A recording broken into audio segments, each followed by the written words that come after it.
you've seen the news in the last day or so, you know that Tim Russert, the NBC News commentator, journalist, and executive, died. And I happened to be watching an excerpt from an old interview with Russert, interviewed by Tom Brokaw, and quite an interesting interview. And in the interview, he referenced a book that he'd recently written. And the book is called Wisdom of Our Fathers, a book I'd never heard of, and which has kind of piqued my interest.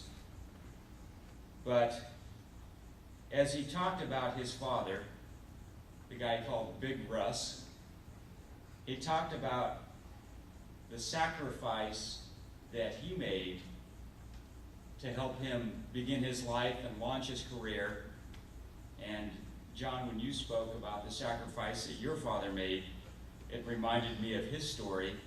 And I can think about the sacrifices that my father made, which as I grow older and do the best that I can for my children, I understand more and more the meaning and the value of those sacrifices. I didn't see them as sacrifices at the time, but now I understand what he gave up for me and for my siblings. So, this morning I'd like to talk about the word sacrifice, and I'd like to talk about sacrificial love. And I'd like to put that in the context of Jesus as the model of sacrificial love. No greater love has a man than this, than he lay down his life for his friends. Now, as Connie and I were talking about Father's Day this morning, and we were talking about Jesus, in fact, we realized, and I realized, that Jesus was not a father that we know of. We don't know that he was married. We don't know that he ever fathered any children.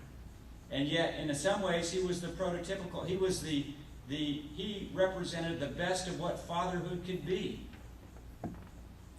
And when I do christenings or baby dedications, baptisms, I always close with a little benediction, which I think I learned from Charlie Shook somewhere along the way. In the name of the one who had no children of his own, but who made all children his own. And so that was Jesus, who may never have been a father and yet modeled for me and for all of us the true meaning of sacrificial love. Now, I have to offer a little disclaimer when I talk about sacrifice and when I talk about Jesus, because I deviate a little bit from the popular understanding of the meaning of Christ's sacrificial death. And there's this very elaborate theology that's spun out of the understanding that humanity, because of their inherently sinful nature, is in need of being saved and redeemed and reclaimed from the curse of death. And the only way that's possible is for a perfect, blameless, guiltless sacrifice to be offered to appease the demands of this angry, vengeful, petulant God. Because God demands a sacrifice for sin, somebody has to die. And we're not good enough to make the sacrifice, so God had to find the perfect, sinless, sacrificial lamb to appease his wrath. Well, that imagery kind of disturbs me. And the idea of human sacrifice has a long history in cultures around the world. And quite often those sacrifices were the most noble or the most pure representations of a particular culture. They might be a king, they might be a young virgin, whatever they were, to appease the demands of an angry or vengeful God, to manipulate the gods. And so the idea that the only way God's anger could be satiated would be for a sinless person to offer up his life is a little archaic to me, and it doesn't really represent, to me, the most loving and the most graceful side of divine nature. That's the thing that really bothers me about that imagery and about that metaphor. So when I talk about the sacrifice of Christ, and when I talk about sacrificial love, self-giving love, which I think is ultimately demonstrated in the cross, Jesus' self-giving love certainly demonstrated in the cross, but I think there's a deeper understanding of the idea of sacrifice than the traditional or popular understanding of the atonement, as theologians call it. So, what does sacrificial love mean from the Jesus perspective? Is there a deeper understanding of sacrificial love, which I think really honors the person of Jesus, and which really honors the love of God? And so I'm trying to say something meaningful here about fatherhood and about sacrifice, because quite honestly, I always struggle with Father's Day sermons or Mother's Day sermons, because to me they seem rather trite. And there's nothing trite about fathers, and there's nothing trite about fatherhood.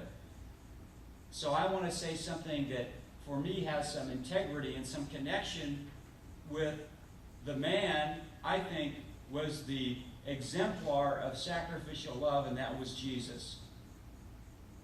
So self-giving love, or sacrificial love. What is it, and what does it do? First, I want to say that self-giving love educates.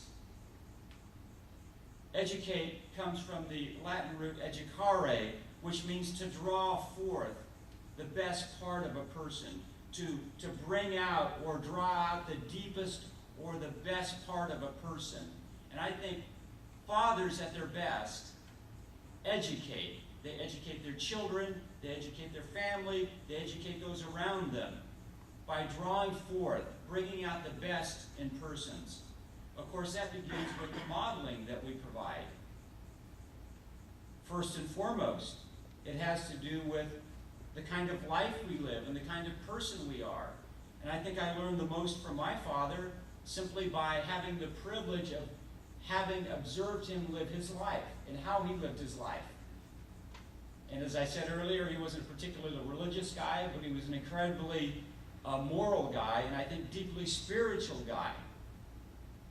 So he taught me primarily, he educated me primarily through the way he lived his life.